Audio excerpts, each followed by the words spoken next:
¿Sabías que si estás embarazada y te dieron el diagnóstico de mielomeningocele, hay una posibilidad que es la cirugía intraútero? ¿Y para qué sirve la cirugía intraútero? Para mejorar la calidad de vida, para mejorar la calidad a ese bebé. Entonces hoy la tenemos a Flor Contino, que es parte del equipo que hace la cirugía intraútero y nos va a explicar muchísimo. Bueno, ya les conté espina bífida, ya les conté que lo más grave es el mielomeningocele, ya les conté la cirugía intraútero y acá la tenemos a Flor Contino, que ella es médica, es ginecóloga, obstetra y especialista en medicina fetal y ella está en el momento justo cuando se hace la cirugía intraútero. Bueno, gracias, Flor. Vamos a hacer una cosa, le vamos a contar a los papás, contale a los papás cómo es el camino hacia esa cirugía intraútero. Cuando hablamos de cirugía intraútero estamos hablando de que operamos al bebé que está adentro de la panza, continúa adentro de la panza hasta tratar de finalizar su embarazo, ¿sí? Contanos, Flor, a ver, contanos un poquito para que todos podamos entender. Bueno, hola, muchas gracias por la invitación, un placer. Bueno, siempre que hablamos de cirugía fetal, en realidad hablamos de cirugía materno-fetal, porque nosotros en medicina fetal tenemos la particularidad de tener un paciente dentro del otro, o sea, nuestro paciente está adentro de otro paciente que es la mamá y que constituye su ambiente, ¿sí? Así que cuando hablamos de cirugía fetal, en realidad nosotros operamos a la mamá y al bebé, ¿sí? Entonces es un equipo grande de profesionales. Hay anestesiólogos que son especializados en este tipo de cirugías porque son cirugías complejas. Las instrumentadoras son parte del equipo y están también capacitadas y tienen todo para poder lograr esta cirugía. Hay obstetras, cirujano infantil, cirujano fetal, médico fetal, neurocirujano. Sí, es un equipo grande y es un engranaje perfecto. Total, sí. En que todos son súper importantes, no hay nadie más importante. No se puede hacer sin los demás. Entonces es de los procedimientos que también, digamos, como que llevan un equipo grande, porque además toda la parte previa, todo lo que es el diagnóstico también, todos los que son los controles posteriores, porque es un embarazo especial, ¿sí? Después el nacimiento es distinto también, y todo lo que es los controles posteriores a lo largo de toda la vida de ese bebé, que para los pediatras es un paciente totalmente distinto. Sí.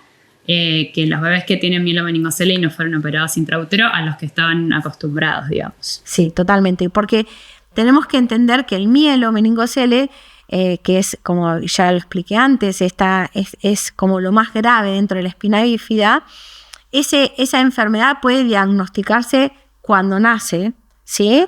Y se puede operar cuando nace. Nosotros estamos hablando de hacer una intervención antes. ¿Y por qué es tan importante esa intervención antes? Por muchos motivos. Dale, contanos. Está muy buena. La espina bífida que nosotros operamos son las que son un poquito más bajas en la espalda, ¿sí? Y se pueden diagnosticar por ecografía, ya te diría muchas veces desde el primer trimestre. Por ejemplo, en esa ecografía de la semana 11 y 14 en el ATN. Sí, nosotros en ese momento podemos ver algunos detalles del cerebro del bebé, que mide habitualmente 6-7 centímetros de largo el bebé, y ya podemos ver anatomía temprana y podemos ver algunos detalles en la cabeza. En 6-7 centímetros vemos un detalle. Un detallecito en la cabeza que nos puede hablar sobre la posibilidad de una espina bífida. A veces cuando el defecto es un poquito más grande y lo vamos a buscar en la parte lumbar o sacra de la columna, ya lo vemos, lo podemos ver. Pero bueno, hay que ir a buscarlo. Porque hay algo, bueno, que lo expliqué recién un poquitito, que ese tubo neural termina o empieza a cerrarse cuando todavía muchas veces la mamá ni se enteró que está embarazada. Bueno, y entonces ahí en esa semana 11-12, cuando hacen esa ecografía, vos ahí empezás a poder sospechar. ¿Se le dice algo a los papás? No, en general no. ¿O sí? Depende. Podemos decirles. Ajá, podemos bien. decirles. A veces simplemente les decimos que puede ser una sospecha y que lo vamos a reevaluar. Pero es importante no dejar a ese paciente a la deriva. O sea, citarlo es tan importante. Citarlo uno. y volver a verlo, ¿sí? Y explicarles. Y ya en la semana 18 ya hay signos claros ecográficos de mielomeningocele. Nos pasa un montón. Ahora se están haciendo muchas pacientes se están haciendo ecografías morfológicas tempranas, semana 16 o 17, que vienen para ver el sexo, para ver los genitales. Y en esa ecografía nosotros diagnosticamos este tipo de patología, ¿sí?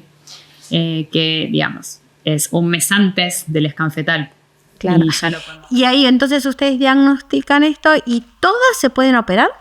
No, no todas. Hay criterios de inclusión y criterios de exclusión de la cirugía. Por suerte, a medida que los grupos van ganando experiencia quirúrgica, vamos incluyendo cada vez más pacientes que antes no se operaban.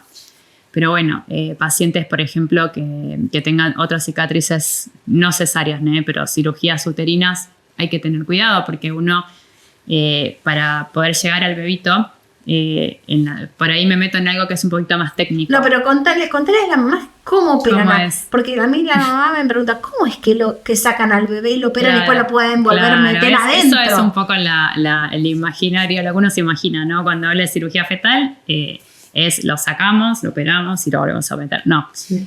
Lo que nosotros hacemos, la técnica ha cambiado y ha evolucionado, pero utilizamos nosotros una técnica abierta en el grupo del Hospital Austral, que es una microhisterotomía, se llama. Histerotomía es la incisión o la apertura que uno puede hacer en el útero, ¿sí? Y al principio, cuando recién empezaba la cirugía de mielo, más o menos en 2014-2015, que fue la primera que hicimos, la incisión era más o menos de unos 10 centímetros, grande, ¿sí? Y eso no se hace en el mismo lugar donde después va a ser la cesárea, se hace más arriba, porque uno lo que hace es localizar por ecografía, mapear, primero dónde está la placenta, porque la placenta siempre hay que evitarla. Entonces uno elige entrar o abrir el útero del lado contrario a donde está la placenta, ¿sí? Porque si no hay sangrado. Entonces, una vez que localizamos un lugar ideal en el que podríamos entrar, hay que hacer que el bebé se ponga ahí. Que la espalda se ponga ahí. Se debe ser exacto. Colabora un poquito. Lo movemos un poquito. Entonces lo que se hace es una incisión chiquitita, más o menos ahora estamos haciendo incisiones de 2,5 centímetros o 3 a lo sumo. Evolucionó un montón desde los 10 al principio. Y asomar el defecto, ¿sí? El mielo. Que hacen que ese bebé se coloque con su espalda contra ese agujerito. Pero solamente la espalda. Qué grande. ¿Sí? Y entonces ahí entra el neurocirujano con unas lentes especiales, porque todo es muy pequeñito y un instrumental muy chiquitito, y opera el mielomeningocele con una técnica muy parecida a la que haría si fuese un recién nacido, ¿sí? Lo que se hace, el mielomeningocele, ¿cuál es el tema? ¿Por qué nosotros decidimos o se opera prenatal? Porque habitualmente cuando es mielomeningocele hay una especie de saco o quiste, como un saquito que está lleno de líquido, que es el líquido que circula normalmente entre el cerebro y la columna, que se llama líquido cefalorraquídeo. Ese líquido protege al cerebro y a la médula, ¿sí? La médula son como todos los cablecitos que van saliendo a lo largo de la columna y que dan la sensibilidad y la motricidad para los miembros, ¿sí? Entonces, las raíces nerviosas están, o sea, el tejido neural está como pegadito a las paredes del saco. Y cuando el bebé se mueve en la panza, se choca contra las paredes del útero, eso se va lastimando y todo el tejido neural expuesto también a los cambios en el líquido amniótico se va como perjudicando, se va como dañando el nervio y se van perdiendo funciones. Convengamos que está en formación y si ese nervio que tiene que estar guardado está junto con el líquido amniótico tiene sustancias que lesionan los nervios que después van a mover las piernas. Entonces ahí está el impacto más importante de la cirugía intraútero. El impacto más importante es a nivel motor, ¿no es así? Sí, pero también tiene otro impacto importante. A nivel motor, a la persona que se le ocurrió esto, lo que empezaron a ver es que un bebé en semana 20 con mielomeningocele movía los pies, movía los deditos de los pies, que eso es, digamos, la movilidad completa. Y que a medida que pasaba el embarazo, ese mismo bebé dejaba de mover los pies. Y a lo mejor cuando nacía, movía solo las caderas, ¿sí? Entonces ahí dijeron, hay algo en el embarazo que está pasando y que está haciendo que esto se vaya perdiendo. Y alguien dijo, bueno, ¿y si los operamos en la panza? Y ahí empezó todo esto en la cirugía intraútero. Y el bebé, luego de la cirugía, ¿la mamá tiene anestesia total? Sí. La mamá no se da cuenta, No. ¿sí? No. Y después de la cirugía queda en control y después va a casa a seguir su vida normal. Sí. Entre comillas, claro, por supuesto. Digamos, pero a seguir su embarazo sigue normal y la mayoría de las veces llegan a las 37 semanas, ¿no? Sí. La idea es llegar al término que son las 37 semanas. ¿Sí? Después de las 37 se supone que el bebé ya está en término y ya puede nacer. Programamos la cesárea porque, bueno, al tener una apertura en el útero es por ahí, entre comillas, arriesgar un poquito, hacer pasar a la mujer o a ese útero por un trabajo de parto con contracciones. Entonces siempre es por una cesárea, por lo menos hasta ahora, lo que vamos haciendo. Y la cesárea se hace habitualmente en semana 37. Pero bueno, como toda cirugía fetal, como toda intervención fetal, siempre tenemos que hacer riesgo-beneficio. Tenemos algunas posibles complicaciones como la ruptura prematura de membranas, el parto prematuro que pueden pasar, el desprendimiento de placenta, o sea, tiene sus complicaciones, pero son complicaciones que se hablan con los padres en una instancia que se llama reunión de equipo, que es muy importante porque ahí estamos todos y los padres pueden preguntar desde la anestesia, la internación, cómo es la cirugía. Tenemos videos, les mostramos y ellos pueden ver. Incluso también se arman grupos de WhatsApp de padres que son maravillosos, en donde ellos se acompañan, se ayudan, se consiguen sondas, se pasan... O sea, la verdad es que todo lo que generó esto es tremendo. Y bueno, siempre la cirugía tiene sus riesgos, pero es un riesgo que uno asume para un beneficio que es grande. ¿En qué momento, cuál es el mejor momento de la cirugía del embarazo? ¿En qué semana? En el momento, o sea, eso también se fue corriendo un poco la ventana terapéutica. Al principio las cirugías eran entre 18 24 semanas, porque se creía que mientras más temprano uno abordara y solucionara, guardara los nervios en su lugar, digamos, era mejor para el bebé. Pero eso se empezó a correr un poquito y más que nada en Latinoamérica, porque nosotros tenemos algo un poquito en contra que es el diagnóstico tardío. Entonces la ventana quirúrgica ahora se extendió hasta la semana 27 y completa, te diría.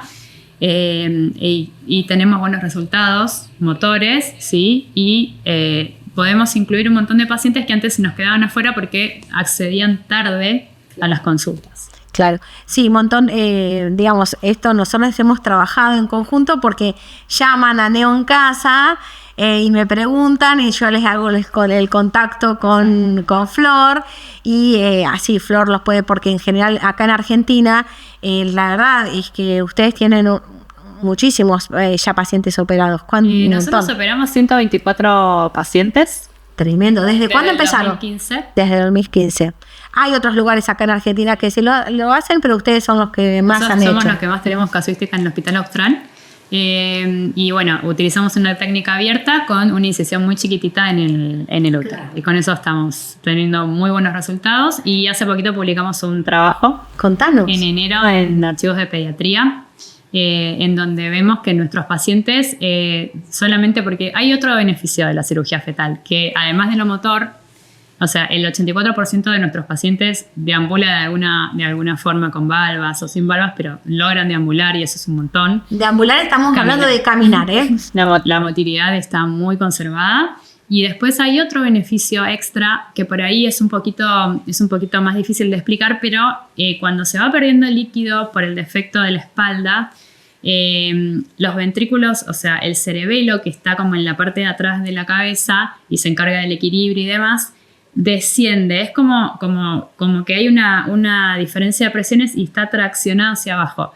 Y impide en cierta manera que el líquido circule normal. Entonces los ventrículos laterales aumentan de tamaño y eso se llama hidrocefalia, o sea, en realidad ventriculomegalia, después postnatal se llama hidrocefalia. Muchas veces el tratamiento de hidrocefalia es una válvula que lo coloca el neurocirujano. Es una intervención relativamente sencilla y es un tubito que hace que el líquido que no puede salir de la cabeza y que aprieta el cerebro pueda ir hasta el peritoneo, ¿sí? Se llama derivación ventrículo-peritoneal. Pero esa válvula, una vez que uno la coloca, es para siempre. y se tapa, se infecta, son cirugías que son niños que tienen que volver a pasar múltiples colocaciones y recambios de válvula y aumenta muchísimo lo que es la morbilidad, o sea, disminuye mucho la calidad de vida. Nosotros con la cirugía prenatal, uno de los objetivos es restituir una normal circulación del líquido cefalorraquídeo para poder evitar el aumento de los ventrículos y evitar así la válvula, ¿sí? Y de todos los pacientes de nuestra serie, de nuestros primeros 102 casos, solamente el 23% de esos pacientes requirieron válvula. Impresionante. Cuando con la cirugía postnatal es casi al revés. Totalmente, sí. Totalmente, sí. Entonces, la verdad es que la posibilidad de no tener válvula es una mejoría enorme en la calidad de vida sí. y en todo a lo que están expuestos estos niños. Bueno, yo que veo esos bebitos y tengo un montón de posteos en Instagram que todos quieren contar la felicidad que tienen. Es verdad que en muchos lugares en el mundo, como estábamos hablando antes de iniciar, no hay tantos diagnósticos de mielomeningocele porque a veces se interrumpen los embarazos. Pero ahí entramos en una escala de valores que no nos metemos. Pero sí, nosotros acá en Argentina, esto de tener este diagnóstico y esta posibilidad de llegar a una cirugía intraútero, yo creo que lo tienen que conocer las mamás, tienen que, si hay esa sospecha, ir a las personas que puedan hacer el diagnóstico de certeza y saber que hay una esperanza y que es muy buena, sí, es muy buena. Es una oportunidad enorme porque aparte, una de las cosas que los papás quieren siempre saber es cómo, y va a tener mucha discapacidad, por ahí la discapacidad no tiene que ver con la inteligencia, sino con algo motor, ¿sí? Pero no, son nenes que tienen una vida muy, van al colegio. Obvio, sí, totalmente. Ahora les vamos a después mostrar un par de niños divinos. Sí, respecto del mielomeningocele hay algo a tener en cuenta que es también un poco el lugar de donde partimos. Nosotros tenemos un montón de casos con lesiones, mientras más bajita es la lesión en la espalda, o sea, mientras más hacia el sacro está la lesión, es menor la afectación que puede tener. Y hay algo que se llama nivel funcional, que es lo que nosotros valoramos con ecografía, que es qué movimientos hace el bebé al momento del diagnóstico. ¿Por qué? Porque hay algunos bebitos que ya vienen y ya mueven solo las rodillas o mueven solamente eso la lo podés ver vos articulación en de la la cadera ecografía. y nosotros lo podemos ver y eso no vuelve. O sea, la cirugía no cura, no regenera el tejido neural que ya lamentablemente se ha perdido, sino que evita que eso avance. Entonces, simplemente lo quiero contar porque, digamos, vamos a ver un montón de casos de bebés que mueven los deditos del pie y que tienen sensibilidad y motricidad conservada, pero algunos que ya llegan con lesiones un poco más grandes o con lesiones que han dañado más el tejido neural, esos bebés no van a tener la misma motricidad y es importante que los papás lo sepan. Pero sí los vamos a ayudar mucho con el tema de la hidrocefalia y de la válvula y eso también es importante. Espectacular. Bueno, gracias, Flor. Yo creo que explicamos todo y está buenísimo, como siempre decimos lo mismo. Neo en Casa quiere prevenir. Total. Quiere prevenir y difundir. Así que, como dicen, como están los consensos y las guías, y aquella mujer que si nosotros sabemos que este tubo neural se cierra antes de que te enteres, capaz que estás embarazada, y sabemos también que el 50% de los embarazos no son planificados, entonces tenemos que saber que esa mujer que quiere quedar embarazada o tiene la posibilidad de estarlo, tomemos ácido fólico, que es algo que ya está. Hay muchos estudios que dicen que el ácido fólico, que es verdad que el ácido fólico hay una parte sintética y una parte natural. El ácido fólico en este caso es sintético, pero los estudios están hechos sobre el ácido fólico, que es esta sustancia sintética. Entonces vos siempre sugerís que estas mamás o estas mujeres que tienen la probabilidad de quedar embarazadas o que están planificando el embarazo, tomen ácido fólico, porque aparte no tiene, se elimina por orina. Es muy bueno, es como muy bueno el ácido fólico. Sí. Y bueno, algo importante es esto que vos decís, o sea, este defecto, el cierre del tubo neural se da en la semana 5, post-menstruación, o sea, cuando tenés a lo mejor una semana de atraso o todavía no te enteraste que estás embarazada, ¿sí? Cuando todavía no se ve ni el bebé por ecografía. Ya microscópico ya tiene esto y lo trae. No siempre, o sea, sí el ácido fólico ayuda a la prevención. Las harinas en Argentina por ley están fortificadas con ácido fólico, o sea que si comes harinas tenés supuestamente un aporte de la dieta garantizado. Pero también por ahí para evitar que alguien se sienta mal. El hecho de estar embarazada y no haber tomado ácido fólico tampoco Totalmente. hace que puedas tener mielo. Y muchas pacientes que tienen mielo meningocele han tomado ácido fólico. Totalmente. En tiempo y forma, y aún así no previene el 100%. Pero claro que es una recomendación que... Porque nada es tan lineal tampoco. No, en la biología es... En medicina 1 más 1 no es Nunca 2. Lo que estamos diciendo es que si se puede, suma, Obvio, nunca sí. resta, no hay intoxicación con ácido fólico. El ácido fólico tiene que ver con la división celular, tiene que ver con la formación del ADN, tiene que ver con la anemia, tiene que ver... tiene que ver. Entonces, podemos tomar ácido fólico. Podemos. Bueno, gracias, Flor. De nada, un placer. Y bueno, si alguien tiene un mielo meningocele o tiene algún amigo familiar y ve este capítulo, le escriben a Agui y lo organizamos. Organizamos todos. Gracias. A vos.